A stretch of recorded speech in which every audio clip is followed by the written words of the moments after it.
I promise you, I will not ask about Billy the Kid, unless you want to spring something. No, I won't tell you what I'm going to do, but I'll talk. What about Billy the Kid, since you're willing to talk about it?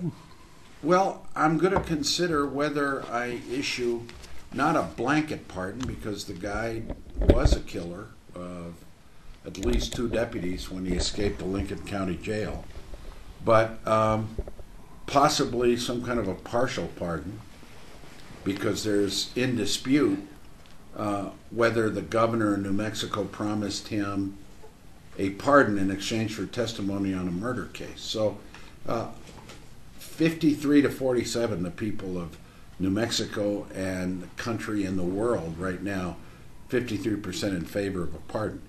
But this is New Mexico history. This is the American West. This is us. And I want to make the right choice, but it's also fun. It's publicity for the state. It's tourism.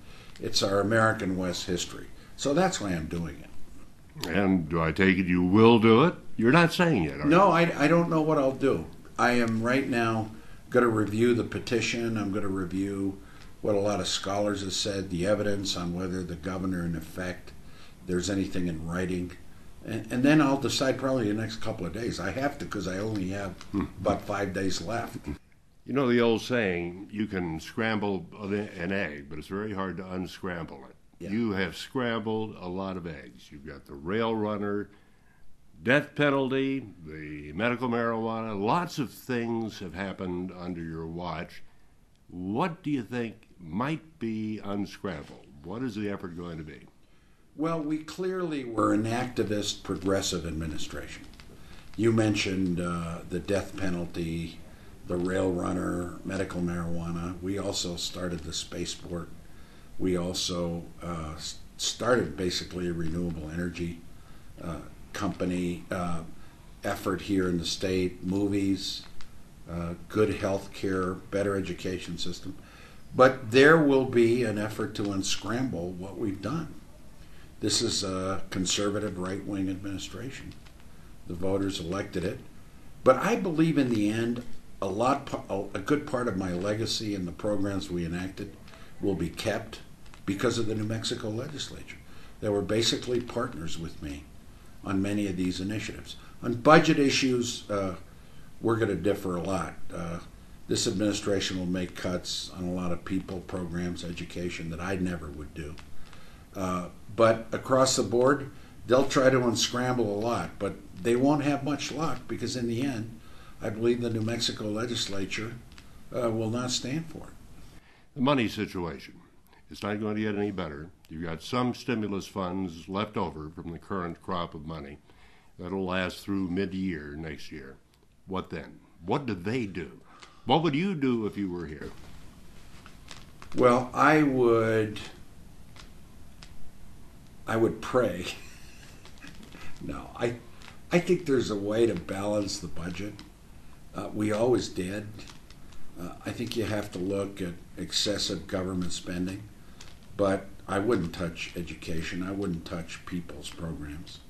I cut taxes, but maybe there's some incentives that need to be reviewed. Look, in the end, we can balance a budget.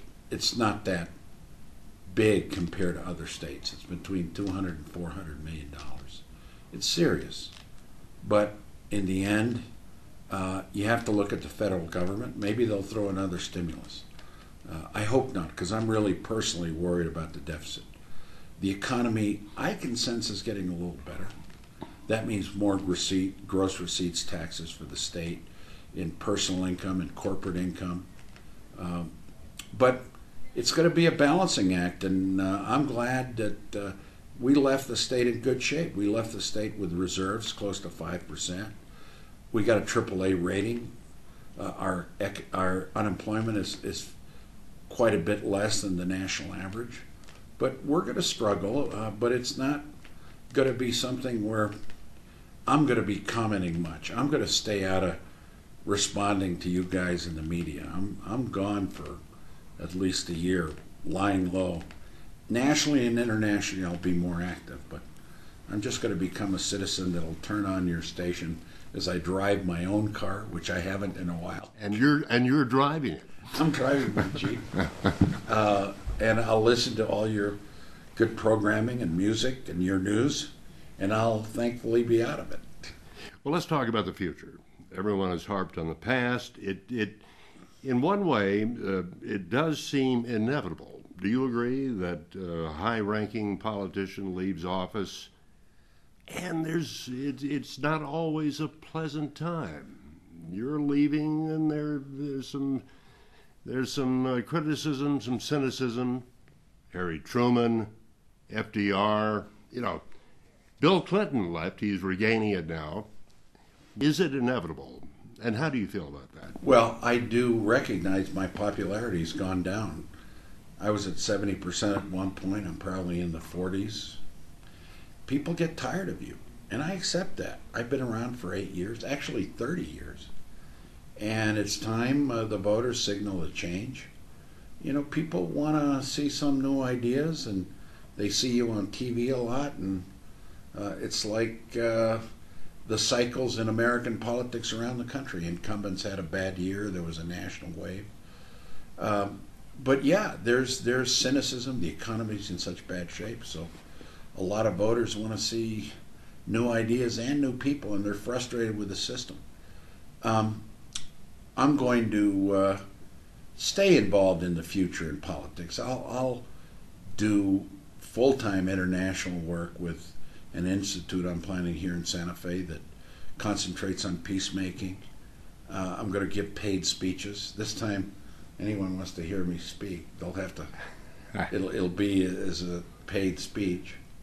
I'll be doing some nonprofit boards, but my wife and I will stay here in Santa Fe. I already have an office downtown. Maybe I'll join the Chamber of Commerce. But I look forward to being a private citizen for a while, and I accept it. Yeah, sure, I'll miss being governor and sometimes, but I'm very content with myself. I've had a good career. The people in New Mexico, especially northern New Mexico and Santa Fe, have been very good to me, and I thank them for supporting me, for voting for me, for walking over to me when I'm either walking or eating and saying thank you. That's very nice. I like that. It doesn't disturb my privacy when someone comes up to me and says good job or we're going to miss you. Some of the other remarks I'll pass on, but I'm content with my exiting the stage. But what about Washington? There's heavy talk. You know it better than I do. David Axelrod, for instance, for one, saying, well, Hillary may take a leave, may get out of the business. Bill Richardson is the obvious one to do it. I don't want to go back to Washington right now. I'm not looking for a job in the Obama administration. I need a pause, and I've said I want to stay here. I've already made some commitments for my Foreign Policy Institute. I made a big commitment to my wife that we would not move for a while, and I'm going to honor that. But if they offered it, well, if they offered Secretary of State, you got to think about it. But I'm not campaigning for it. I don't think it's going to happen. I think Secretary Clinton's doing a good job, and why would you want to give up being Secretary of State? I don't think she wants to go home and take it easy. I think she's very active, accomplished person, and those reports, they come once a week, and I just sort of flip them aside. Then again, there's New Mexico in 4 years. It is possible for a governor to return for another election, isn't it? It is, and I may look at it. No, I'm kidding. I'm kidding. No way. I just think that it'll be an interesting 4 years to see whether this governor is able to get 69% like I did entering my second term. I'm not so sure about that. But, really local politics, New Mexico politics, I've been doing it so long that I really am going to pause. I'm not looking at returning. But you never say never. But I'm really, I've been governor 8 years. I think that we've done a good job. We leave a good legacy. Let somebody else take over. I'm looking around your office here.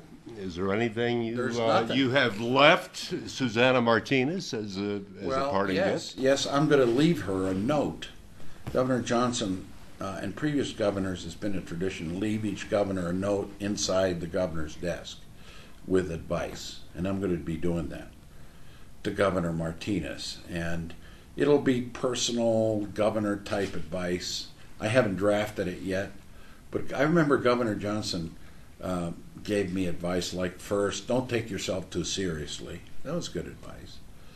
Another piece of advice he gave me is, when you have a crisis, deal with it right away, or it'll blow up and it'll take you forever to come back. Those are the kind of pieces of advice that I would give Governor Martinez. Probably be one with the legislature. Be strong, or the legislature will run the show, and it's a co-equal branch of government.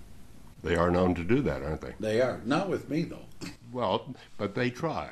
Any legislature worth its salt is going to try. That's right. They tried, and they were a good legislature. We did a lot together, but we had some fights, too. And in the end, we did a lot of good things together.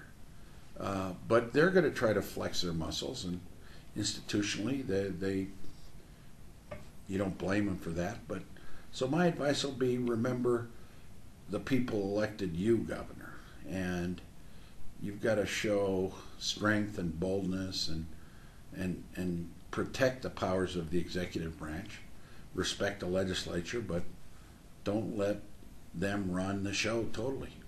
Well, Governor Bill Richardson, we'll look forward to seeing you on January 2nd as Bill Richardson. That's right. No more title. I'll be walking across the street. I hope nobody, when I'm walking across the street, knocks me over or runs over me. But I'll be watching as a private citizen. Many thanks. Thank you.